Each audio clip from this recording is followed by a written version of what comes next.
కొరింథీయులకు రాసిన మొదటి పత్రిక 2వ అధ్యాయం. కొరింథీయులకు రాసిన మొదటి పత్రిక 2వ అధ్యాయం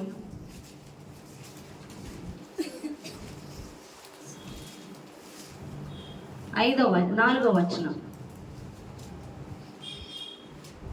మీ విశ్వాసము మనుషుల జ్ఞానమును ఆధారం చేసుకొనక దేవుని శక్తిని ఆధారం చేసుకొని ఉండవలనని నేను మాటలాడినను సువార్త ప్రకటించుదును.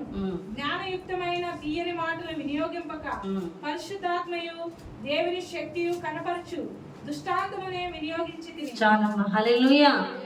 మీ విశ్వాసము మనుషుల జ్ఞానమును ఆధారం చేసుకొనక దేవుని శక్తిని ఆధారం చేసుకొని ఉండవలను. హల్లెలూయా. మన విశ్వాసము దేని మీద? దేవుని ఆధారం చేసుకోవాలంట. దేవుని శక్తిని తప్ప మనుషుల జ్ఞానమును ఆధారం చేసుకోనకూడదు అంటున్నాడు. హల్లెలూయా.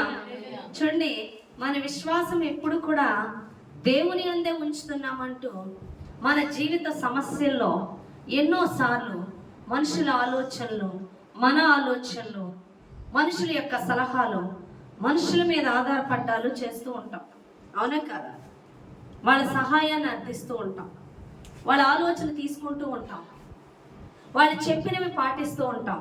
కానీ మనం చెప్పేది ఏమనుకుంటామంటే, నేను దేవుడు చెప్పిందే చేస్తున్నాను, దేవుడి చిత్తమే చేస్తున్నాను అని అనుకుంటాం. కానీ చేసేదంతా నీకు ఇష్టమైన వారి యొక్క ఆలోచన అవ్వచ్చు, నీ బిడ్డల ఆలోచన అవ్వచ్చు, నీ భర్త ఆలోచన అవ్వచ్చు, నీ ఆలోచనలు అవ్వచ్చు, నీ స్నేహితుల ఆలోచనలు అవ్వచ్చు, నువ్వు ఎవరొకరి ఆలోచన తీసుకుంటూ ఉండొచ్చు. అందుకే దేవుడు అన్నా, నీ విశ్వాసము మనుష్యుల జ్ఞానమును ఆధారం చేసుకోక, అది నీదే కానీ ఎవరిదే కానీ దేవుని యొక్క శక్తిని ఆధారం చేసుకొని నడుచుకోవాలని దేవుడు మాట్లాడుతున్నాడు. హల్లెలూయా. దేవుని శక్తి మీద మనం ఆధారపడాలి. మన జీవితంలో మనం వేసే ప్రతి అడుగు కూడా దేవుని శక్తి మీద ఆధారపడుతున్నామా, లేకపోతే మన యొక్క జ్ఞానం మీద ఆధారపడుతున్నామా? నీ యొక్క జ్ఞానం మీద లోక మనుషులు, లోకంతో నింపబడి ఉన్న వారి ఆలోచన తీసుకొని నడిస్తే నీ జీవితంలో సక్సెస్ చూడలేవు, విజయం ఉండదు, అందులో దీవెన ఉండదు, ఆశీర్వాదం ఉండదు. కానీ దేవుని శక్తి మీద ఆధారపడితే గొప్ప ఆశీర్వాదం చూస్తామని దేవుడు మాట్లాడుతున్నాడు.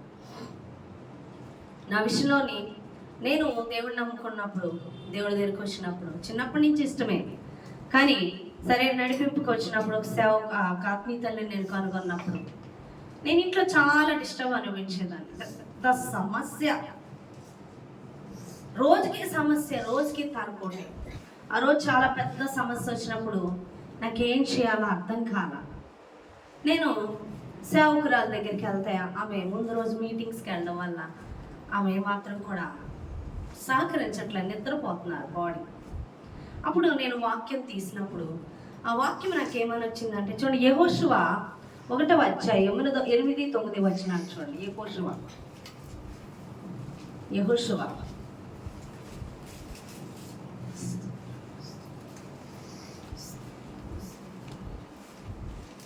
యెహోషువ గ్రంథం 1వ అధ్యాయం. ఈ ధర్మశాస్త్ర గ్రంథమును నీవు బోధింపక తప్పిపోకూడదు. దానిలో వ్రాయబడిన వాటన్నిటి ప్రకారం చేయుటకు నీవు జాగ్రత్త పడినట్లు దివారాత్రము దాన్ని ధ్యానించిన ఎడల నీ మార్గమును వర్ధిల్ల చేసుకుని చక్కగా ప్రవర్తించదు. నేను నీకు ఆజ్ఞ ఇచ్చి ఉన్నాను కదా, నిబ్బరం కలిగి ధైర్యంగా ఉండుము, దిగులు పడకుము, జడియకుము. నీవు నడుచు మార్గం అంతటిలో నీ దేవుడైన యెహోవా నీకు తోడై ఉండును. హల్లెలూయా. ఈ ధర్మశాస్త్ర గ్రంథమును నీవు బోధింపక తప్పిపోకూడదు, దానిలో వ్రాయబడిన వాటన్నిటి ప్రకారం చేయుటకు నీవు జాగ్రత్త పడినట్లు దివారాత్రము దాన్ని ధ్యానించిన ఎడల నీ మార్గమును వర్ధిల్ల చేసుకొని చక్కగా ప్రవర్తించదు. నేను నీకు ఆజ్ఞ ఇచ్చి ఉన్నాను కదా, నిబ్బరము కలిగి ధైర్యంగా నుండము, దిగులు పడకము, జడియకము. నీవు నడుచు మార్గం అంతట్లో నీ దేవుడని యెహోవా నీకు తోడై ఉండును. హల్లెలూయా. నాకు చిరాకు వచ్చేసేది నా ఫ్యామిలీని బట్టి, గొడవలు, డిస్టర్బ్.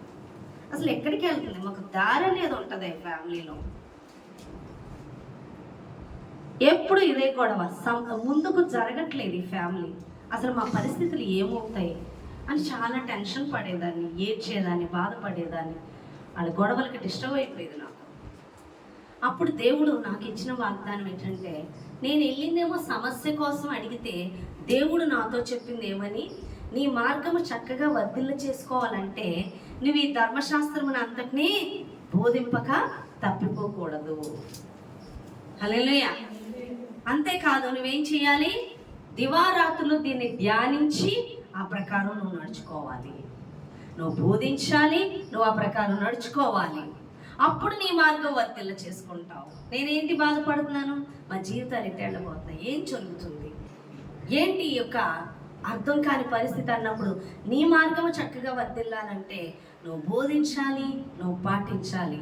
నీకు ఆజ్ఞ ఇచ్చానుగా, భయపడకు, జడికు, ధైర్యం తెచ్చుకో, చెప్పిన ప్రకారం చేయాలి, నేను నీకు తోడుగా ఉంటాను. ఆ రోజు నాకు ఆ మాట తాకిందండి. హల్లెలూయా. ఎప్పుడైతే దేవుడు ఆ మాట చెప్పాడో నేను వెంటనే చేయడం మొదలుపెట్టాను, వెంటనే బైబిల్ చదవడం మొదలుపెట్టాను, వెంటనే నేను గ్రహించిన విషయాలు సువార్త ప్రకటించడం వెంటనే మొదలుపెట్టాను. ఈ దినమున చాలా మంది చేసే పనులు ఏంటంటే, వాగ్దానాలు తీసుకుంటారు, దేవుడు చెప్పిన ప్రతి మాట వింటారు, గ్రహిస్తారు, చెయ్యరు. హల్లెలూయా. చెయ్యరు, వింటారు, గ్రహిస్తారు, చెప్తున్నాడని తెలుసు, వాగ్దానం అని తెలుసు, కానీ చేయరు. ఎప్పుడు అంటే ఆ సమయం రావాలి. ఏ సమయం? దేవుడు ఏది చేయమంటున్నాడో దానికి ఆటంకంగా ఉన్న ప్రతి పరిస్థితిని కూడా మార్చేయాలి దేవుడు. అప్పుడు వీళ్ళు అడిగేస్తామని చెప్తారు. నీకు అర్థమవుతుందా? హల్లెలూయా. సపోజ్ నేను సువార్త ప్రకటించమన్నాడు, ప్రభా మరి నా భర్త మారలేదు, నా కుటుంబస్తులు మారలేదు, ఆడు మారలేదు, వీళ్ళు మారలేదు, ఇంట్లో పరిస్థితులు ఎలా ఉన్నాయి, అలా ఉన్నాయి, అవన్నీ చక్కబెట్టాక నేను వస్తాను, ప్రస్తుతం నాకు ఆశీర్వాదం ఇచ్చి. ఎలాంటి ఆశీర్వాదం? ఆ పని చేయటకు తగిన ఆశీర్వాదం నాకు ఇచ్చి అని అడుగుతారు. కానీ దేవుడు అలా చెప్పట్లేదు. నువ్వు అడిగే సమస్య ఒకటైతే దేవుడు చెప్పేది ఒకటి. నిన్నేం చేయమంటున్నాడో అది చేసినప్పుడే ఆయన శక్తి చూస్తావు అని దేవుడు మాట్లాడుతున్నాడు. దేవుని యొక్క శక్తి అదే అన్నాడు, నీ మార్గము చక్కగా వర్ధిల్లాలనే వచ్చావు, నీ మార్గము చక్కగా వర్ధిల్లాలి, ఆ వర్ధిల్లుట నువ్వు చూడాలంటే నేను చెప్పింది నువ్వు చేయాలి. అప్పుడు ఆ వర్ధిల్లుట అనే దేవుని శక్తిని నువ్వు చూస్తావు. అర్థమవుతుందా? హల్లెలూయా. వాక్యం వినడం గొప్పతనం కాదు, వాగ్దానం తీసుకోవడం గొప్పతనం కాదు, నన్ను దేవుడు మాట్లాడాడు పలానా చేయమన్నాడని చెప్పడం గొప్పతనం కాదు, చేయాలి. అప్పుడు ఆయన శక్తిని చూస్తావు అని దేవుడు మాట్లాడుతున్నాడు. నాకు ఈ వాగ్దానం ఇచ్చిన తర్వాత నేను ఆ క్షణమే వివాహం కానికి ముందే చేశాను. వివాహ విషయంలో కూడా దేవుడి చిత్తమే, వివాహమై నేను ఇక్కడికి రావడం. కానీ అక్కడ సమస్యలే, నాకు ఇక్కడ సమస్యలే. ఆ సమయంలో దేవుడు మరలా నాతో మాట్లాడిన మాట సామెతలు 4వ అధ్యాయం, సామెతలు 4వ అధ్యాయం 4 నుంచి 9 వచనాలు. ఆయన నాకు బోధించుచు నాతో ఇట్టనెను, నీ హృదయము పట్టుదలతో నా మాటలను పట్టుకొనుమని. నీ హృదయము నా పట్టుదలతో నా మాటలను పట్టుకొని నిమ్ము. నా ఆజ్ఞలను గైకొని ఎళ్ళ నీవు బ్రతుకుదు. జ్ఞానము సంపాదించుకొను, బుద్ధి సంపాదించుకొను. నా నోటి మాటలను మరువకము, వాటి నుండి తొలగిపోకము. జ్ఞానం విడువక ఇంటిని ఎడల అది నిన్ను కాపాడును, దాన్ని ప్రేమించిన ఎడల అది నిన్ను రక్షించును. జ్ఞానము సంపాదించుకొనుటే జ్ఞానమునకు ముఖ్యాంశము. హల్లెలూయా. 8వది, దాన్ని గొప్ప చేసిన ఎడల అది నేను హెచ్చించును, దాన్ని కౌగిలించిన ఎడల అది నీకు ఘనత తెచ్చును. హల్లెలూయా. వివాహమైన తర్వాత విపరీతమైన సమస్యలు, ఇంకా వ్యతిరేకత. వాళ్ళు క్రైస్తవులు కాదు, క్రైస్తవేతరు. ఆ సమయంలో నేను కొంచెం ఆలోచన చేసిన సమస్య రెట్టింపు అయిపోయింది. ఇక ఆయన పాదాలే పట్టుకునేదాన్ని, ప్రభువా కొంచెం కూడా చేసేది, ఒక్క మాట నా సొంత మాట కూడా మాట్లాడడానికి మాట్లాడినా వాళ్ళు 10 మాట్లాడితే నేను ఒక్కటి మాట్లాడితే ఒక్కటి పెద్ద భూతత్తులో శివరాణి అన్నీ వదిలేడు. వాళ్ళు ఒక 100 మాటలంటే ఒక మాట అన్నాను అనుకో, ఆ బాధ తట్టుకోలేక దానికి కూడా శ్రమ వచ్చేసేది. ప్రభుని నేను ప్రార్థన చేసినప్పుడు దేవుడు ఆ టైంలో దేవుడి వైపే తిరిగాను. ఇంకా నేను చేసేది ఏం లేక. అంతేగాని ఇప్పుడు ఏమైనా గొడవ వచ్చిందనుకో అత్తగారింట్లో, బెటాలియన్ మొత్తం వెళ్ళిపోతారు పుట్టింటోళ్ళు, అవునా కదా? ఒక మీటింగ్ పెట్టేస్తారు, మా అమ్మాయిని ఇలా పెట్టేశారు, అలా బాధ పెట్టేశారు, ఎలా చేసేస్తాం, అలా చేసేస్తాం. కానీ ఎవరికి చెప్పుకునేదాన్ని కాదు. ఎందుకంటే నాకు తెలుసు నేను వెళ్ళే మార్గం దేవుని మార్గం, ఇది మనుషులకు అర్థమయ్యే మార్గం కాదు. ఎందుకు శ్రమ వస్తుందో అర్థం కాదు. ఒక దేవుని యొక్క సేవకులకి, ఆత్మ సంబంధులకి అర్థమవుతుంది. నాకు అటు ఇటు కూడా ఆత్మ సంబంధులు కాని వారే ఎవరికి చెప్పుకోవాలి? సేవకుల మధ్యలోకి తీసుకొచ్చేది కాదు అది.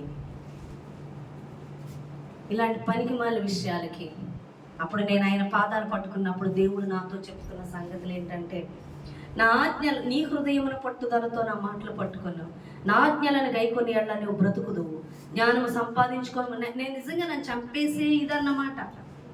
ఆ టైంలో దేవుడు అన్నాడు, నా మాటలు పట్టుకో, నా ఆజ్ఞలను గైకొను, జ్ఞానం సంపాదించుకో, బుద్ధి సంపాదించుకో, నా నోటి మాటలు మరువకు అని దేవుడు చెప్పిందే చేయమంటూ దేవుడు మాట్లాడాడు. సవాలుతో కూడిన పని. క్రైస్తవుల్ని ఇష్టపడని కుటుంబంలో సేవకు సిద్ధపడడం అంటే భయంకరమైన పరిస్థితి. కానీ నాకొక్కటే తెలుసు, దేవుడు చెప్పిందే చెయ్యాలి. హల్లెలూయా, హల్లెలూయా. నాకొక్కటే తెలుసు, ఏంటి? దేవుడు చెప్పింది మాత్రమే చెయ్యాలి. ఇక నా ఆలోచన కాదు, నా తలంపు కాదు. హల్లెలూయా. నా ఆలోచన ఏమాత్రం చేయకూడదని నేను పూర్తిగా కూడా దేవుని మీద, ఇంకా దేవుడు చెప్పిందే చేయడానికి ట్రై చేశాను. ఆ తర్వాత దేవుడు నాతో మాట్లాడాడు. అప్పటి నుండి సువార్త చెప్పడం విడిచిపెట్టలేదు, ఇంకా వాక్యానికి లోబడ్డం విడిచిపెట్టలేదు. ఆత్మీయతలో లోతు ఎదగడం మొదలెట్టాను. అప్పుడు దేవుడు అన్నాడు, నాగిటి మీద చేయి పెట్టు, వెతుకుతుంటూ చూడొద్దు అన్నాడు. నాగిటి మీద చేయి పెట్టడం అంటే సేవ చేయడం మొదలు పెట్టావు, ఇక వెనక్కి తిరగొద్దని దేవుడు మాట్లాడాడు. చుట్టూ భయంకరమైన పరిస్థితులు అయినప్పటికీ నేను దేవునికి లోబడి సేవ చేయడం మొదలు పెట్టాను. హల్లెలూయా. ఎక్కువ వచ్చేది ఆర్థిక పరిస్థితులు, ఆర్థిక ఇబ్బందులు. కానీ ఎప్పుడైతే సేవ మొదలు పెట్టానో దేవుడు దీవించడం మొదలు పెట్టాడు. హల్లెలూయా. నేను చాలా మందికి చెప్తూ ఉంటాను, దేవుని చిత్తానికి లోబడండి, దేవుడు పోషిస్తాడు, దేవుడు పోషిస్తాడు. ఆ పాశ్రమ గారికి వెళ్ళి బాగానే చెప్తారు. ఆవిడికి సంఘం ఉంది, సంఘం చేత పోషింపబడుతుంది. మైండ్ చాలా మందికి ఉండే మైండ్ అది. కొంతమంది ఇక్కడి నుంచి వెనక్కి వెళ్ళిన కొంతమంది ఉన్నారు, వాళ్ళ మైండ్ కూడా అదే. ఆహా, ఈవిడికి ఆత్మలు తీసుకొస్తే చక్కగాను ఈవిడికి పోషింపబడుతుంది. మాకేంటి బాధ, ఆత్మలు రాకపోతే ఈవిడ అడుగు తింటుంటే చూద్దాం. వాళ్ళకి తెలియని పిచ్చితనం ఏంటో తెలుసా?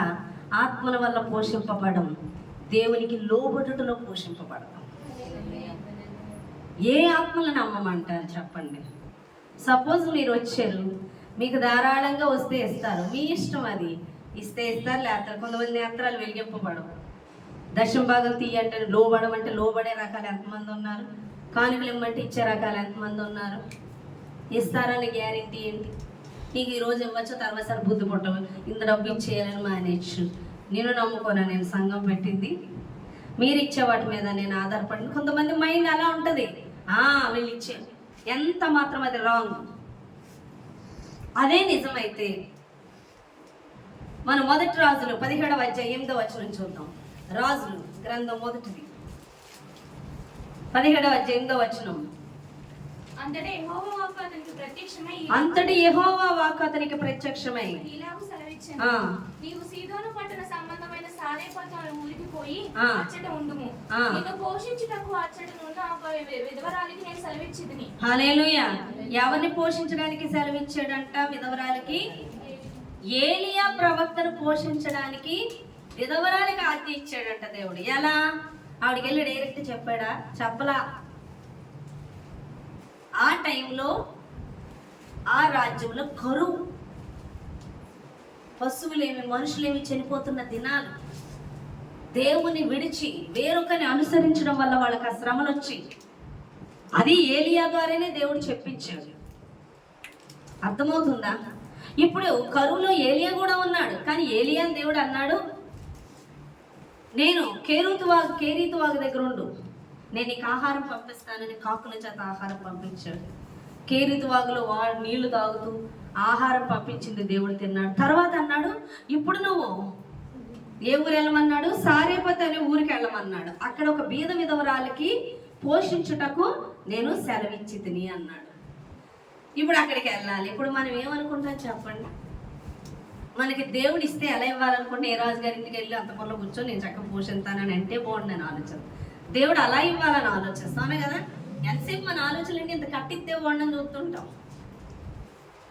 ఒకేసారి ఏదో మిరాకిల్ జరిగిపోవాలని ఆలోచిస్తుంటాం ఒకేసారి, అవునా కదా. 1 లక్ష వచ్చేద్దామని, 2 లక్షలు ఇలా వచ్చేద్దామని, అలా వచ్చేది ఎన్నో ప్లాన్లు చేస్తాం. కానీ దేవుని ఆలోచనలు చాలా ఆశ్చర్యకరంగా ఉంటాయి. ఎవరికి ఆజ్ఞ ఇచ్చాడు? బీద విధవరాలకి ఇచ్చాడంట. బీద విధవరాల దగ్గరికి వెళ్ళి చూస్తే ఏముంది? రోజుకి కొంచెం కొంచెం కరువు దినాలు బట్టి ఒక ఎంత పిండి ఉందనుకోండి, కొడుకు ఒక అట్టు ఈవిడ ఒక అప్ప, కొడుకు ఒక అప్ప వేసుకొని రోజుకు ఒకటే వేసుకుంటున్నారంట, చెరుకోటి. ఎందుకని? పిండి అయిపోతే ఇక తిండి లేకపోతే చచ్చిపోతామని. అలా వేసుకుంటూ వస్తే ఇంకా ఆ రోజుతో చెరుకు అప్ప వేసుకుంటే ఇంకా ఆ రోజు తింటే ఇంక బతికిన రోజు బతుకుతారు, చచ్చిపోతారు. త్వరగానే చచ్చిపోవచ్చు. ఎందుకంటే వాళ్ళు రోజుకి ఫుల్గా తింటలేదు, చెరుకు అప్పమే తింటున్నారు. కాబట్టి వాళ్ళు డిసైడ్ అయిపోయారు, ఇది అయిపోయిన తర్వాత ఇంక చచ్చిపోవడమేంది. అక్కడికి పంపించాడు దేవుడు. ఎందుకని? ఆమెను పోషింపదలచి. ఆమెను పోషించాలంటే డైరెక్ట్ పోషించాలా? డైరెక్ట్ చేయడు దేవుడు ఎప్పుడు కూడా.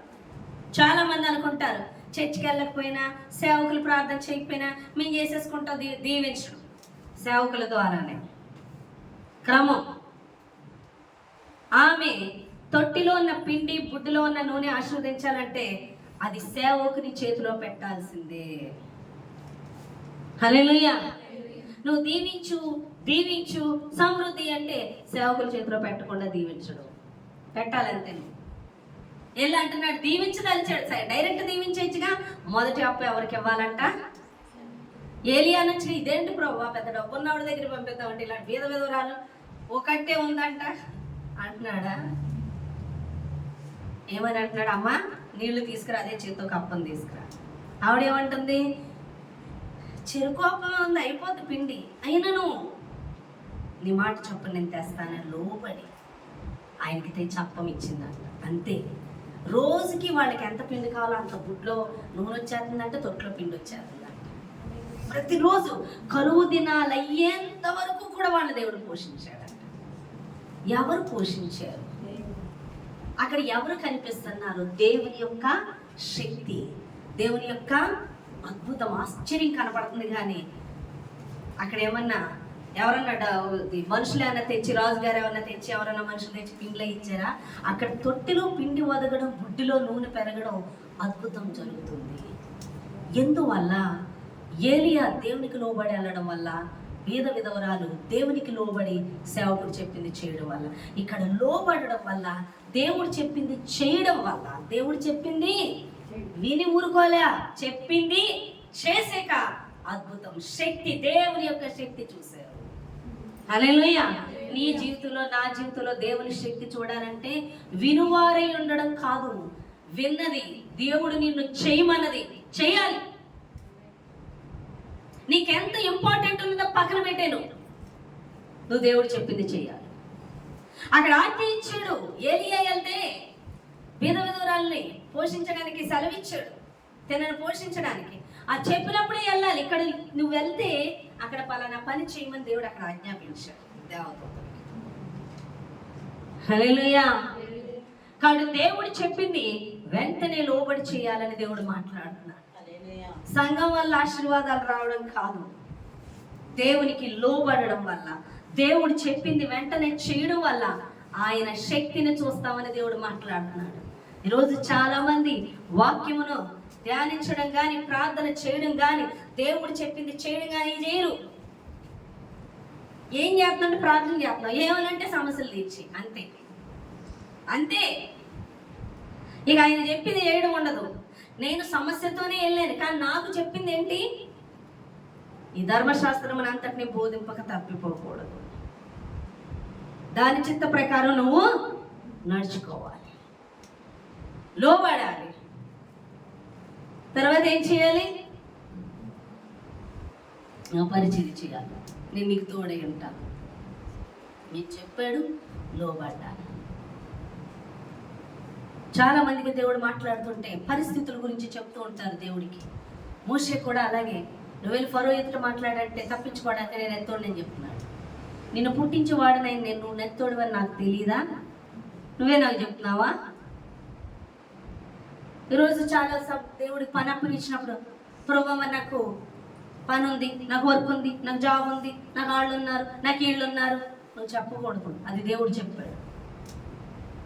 దేవుడు చెప్పినప్పుడు నువ్వు ఏది, ఒకవేళ వంటే చేస్తున్నావా, జాబే చేస్తున్నావా, వర్కే చేస్తున్నావా, ఉన్న పాటున విడిచిపెట్టి బయలుదేరితే ఉన్న అభిషేకము శక్తిని నువ్వు అప్పుడు చూసేటటువంటి శక్తిని ఇంకెప్పుడు చూడాలి. అంత గొప్ప శక్తిని చూస్తావు.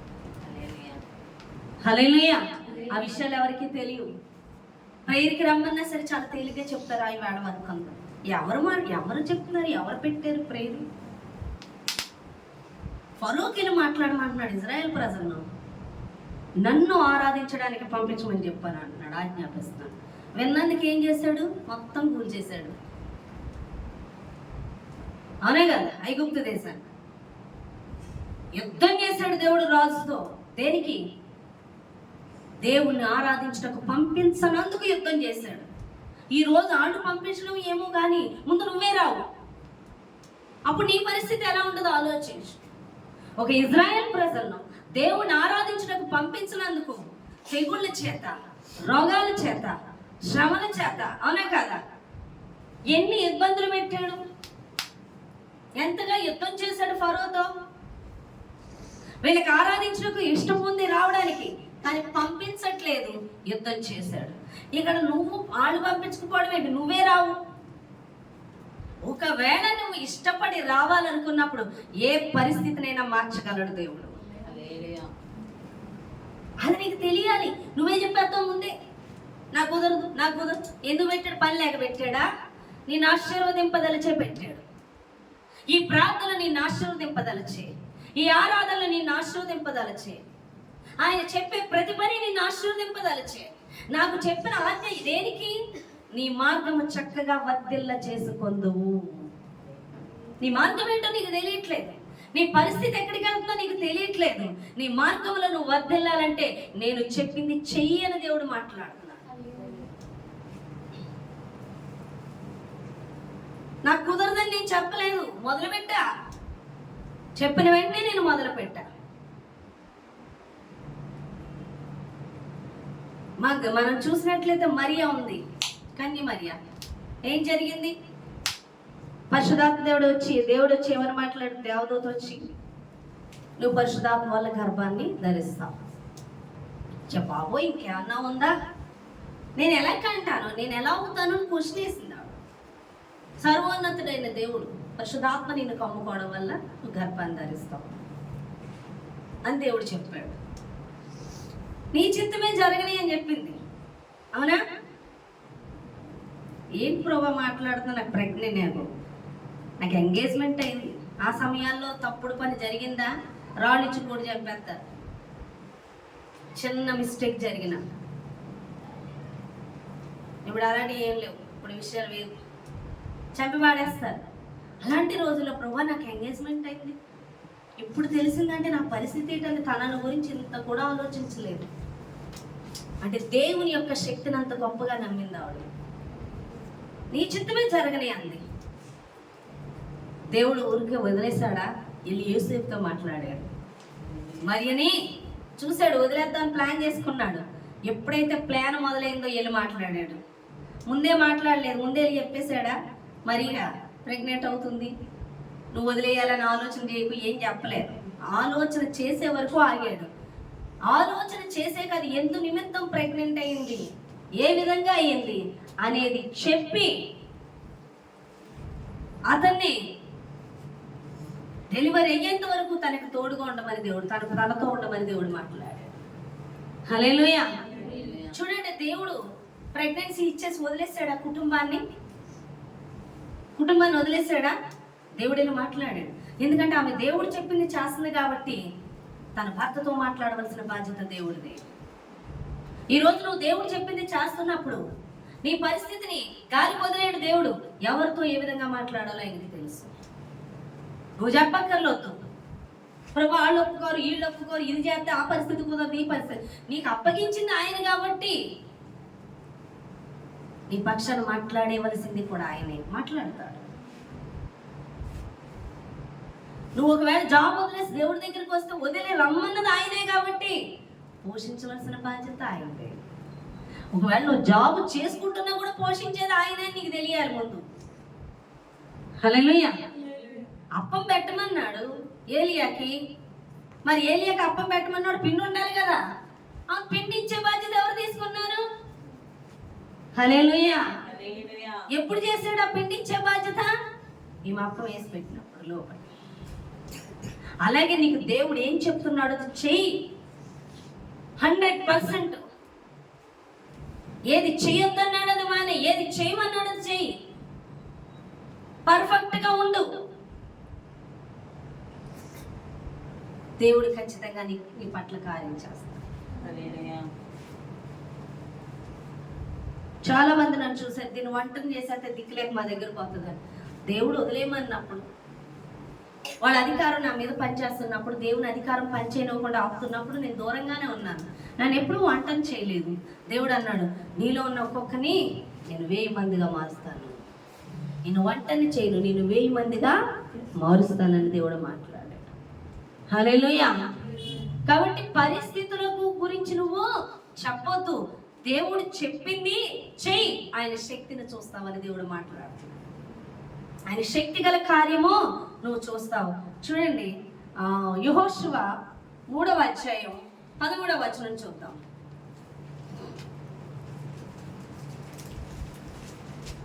యెహోషువ 3వ అధ్యాయం 13వ వచనం.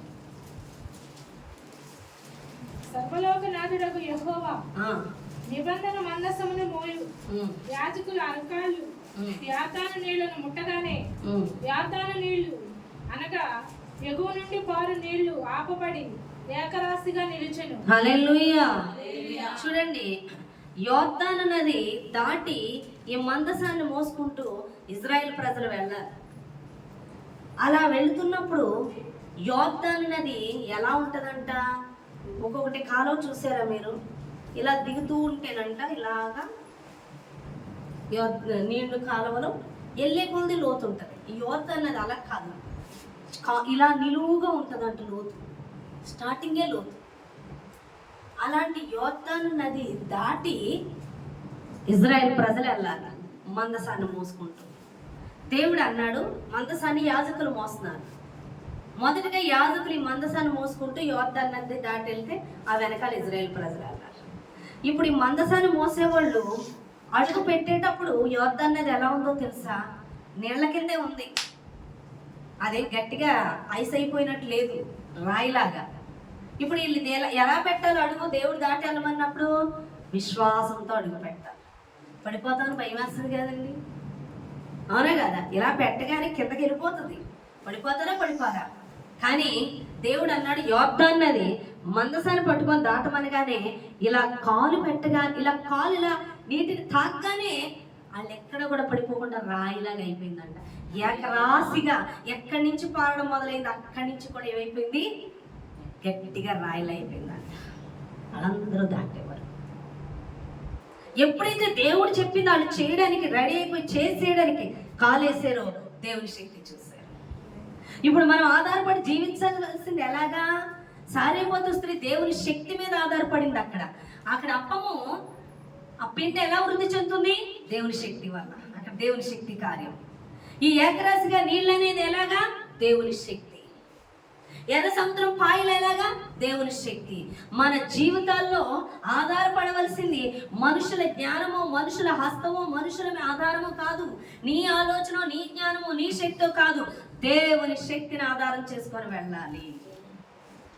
ఎప్పుడు ఆ దేవుని శక్తి చూడగలుగుతావు?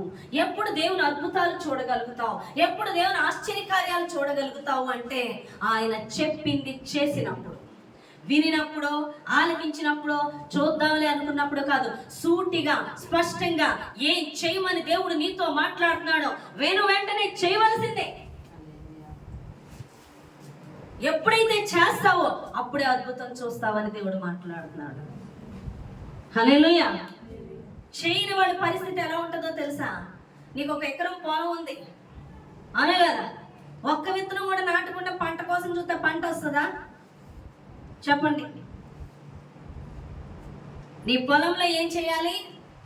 నువ్వు ఎంత విత్తనం వేస్తే అంత విస్తారమైన పంటలు వస్తాయి. హల్లెలూయా. నీ హృదయం అనే పొలం ఉంది ఇక్కడ. నీ హృదయం, ఈ హృదయములో దేవుని వాక్యము, దేవుని మాట ఏదైతే చెప్తున్నాడో అది నువ్వు లోబడి స్వీకరించి అది చేయడం మొదలెడితే, నువ్వు ప్రతిదీ దేవుడే చెప్పింది చేసుకెళ్తే, నీ హృదయం అనే పొలంలో విస్తారంగా విత్తనం నాటినట్టే. హల్లెలూయా. నువ్వు దేవుడు చెప్పింది చేయక మనుషులు చెప్పిందో, మనుషుల జ్ఞానమో, నీ జ్ఞానమో తీసుకొని చేస్తుంటే ఈ పొలంలో ఒక్క విత్తనం కూడా నాటినట్టే. హల్లెలూయా. ఈ పొలంలో విత్తనాలు నాటాలంటే ప్రతిదీ దేవుడు చెప్పింది చేయాలి. అప్పుడే నీ హృదయం అనే పొలంలో విస్తారంగా ఆయన వాక్యాన్ని విత్తిన దాని అవుతావు. ఎప్పుడైతే నువ్వు ఎంతగా దేవుని చెప్పిందే చేస్తున్నావో, నీ ఆలోచన కాక మనుషులు కాక, అంత విస్తారమైన పంట కోస్తావని దేవుడు మాట్లాడు. ఈరోజు నువ్వు పంట కోయకపోవడానికి కారణం ఏంటి? ఈరోజు నీకు సమృద్ధి రాకపోవడానికి కారణం ఏంటి? ఈరోజు దీవెన పొందకపోవడానికి కారణం ఏంటంటే ఈ లోపల విత్తనం ఒక్కటి కూడా నాటట్లా. మనుషుల జ్ఞానము, నీ జ్ఞానము చేసుకుంటా వెళ్ళిపోతున్నావు.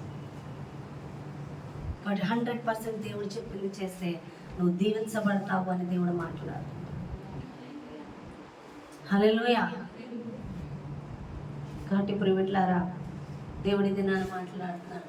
100% నువ్వు దేవుని శక్తి మీద అనుకోవాలి, మనుషుల జ్ఞానం మీద కాదు అని దేవుడు మాట్లాడు. నువ్వు మనుషుల మీద, జ్ఞానం మీద ఆధారపడితే ఏ ఆశీర్వాదాన్ని చూడలేవు. దేవుని శక్తి మీద మాత్రమే నువ్వు అనుకోవాలి. నిన్న ఒక అమ్మాయి ఒక కళ చెప్పింది. ఏం కళ అంటే, దేవుడు అన్నాడంట, నువ్వు లోబడితే నీకు మూడు బహుమతులు ఇస్తాను అని చెప్పాడు. ఏంటి అంటే, 1 నువ్వు లోబడి నా సువార్తను ప్రకటిస్తే నువ్వు మొదటిగా నువ్వు ఆత్మలో ఎదుగుతావు. మొదట నా సువార్తను ప్రకటించాలి. అలా ప్రకటించినప్పుడు నువ్వు ఆత్మలో ఎదుగుతావు, నువ్వు ఆత్మలో కట్టబడతావు. తర్వాత నీకు ఆత్మలు అప్పగించబడతాయి. 3వది నీకు సమృద్ధి వస్తుందని దేవుడు మాట్లాడాడు. ఇందాక యెహోషువ గ్రంథంలో నాకు అదే చెప్పాడు దేవుడు. ఈ ధర్మశాస్త్రాన్ని బోధింపక తప్పకూడదు, సువార్త ప్రకటించమన్నాడు. 2వది నువ్వు ఆత్మలో ఎదుగుతావు. అవును, వాక్యాన్ని దివారాత్రులు ధ్యానించు, నీ మార్గాన్ని వర్ధిల్ల చేసుకుంటూ అన్నాడు. నేను ఆత్మలో ఎదగడం మొదలెట్టాక దేవుడు ఆత్మను అప్పగించడం మొదలుపెట్టాడు. ఆత్మను అప్పగించిన తర్వాత దేవుడు సమృద్ధిని ఇవ్వడం మొదలుపెట్టాడు. హల్లెలూయా. అదే కుమార్తెకు వాగ్దానం ఇచ్చాడు. నువ్వు నా సువార్తను ప్రకటిస్తే నువ్వు ఆత్మలో ఎదుగుతావు, నీకు ఆత్మను అప్పగిస్తాను, నీకు సమృద్ధిని ఇస్తాను. హల్లెలూయా. కాబట్టి ప్రియులారా, ఈ దినాన దేవుడు ఏం చెప్తున్నాడు అది చెయ్యి, ఖచ్చితంగా ఆశీర్వదింపబడతాను. దేవుడు మాట్లాడుతున్నాడు. చిన్న మాటలు దేవుడు దీవించి ఆశీర్వదింపబడను గాక. ఆమేన్. ప్రార్థన.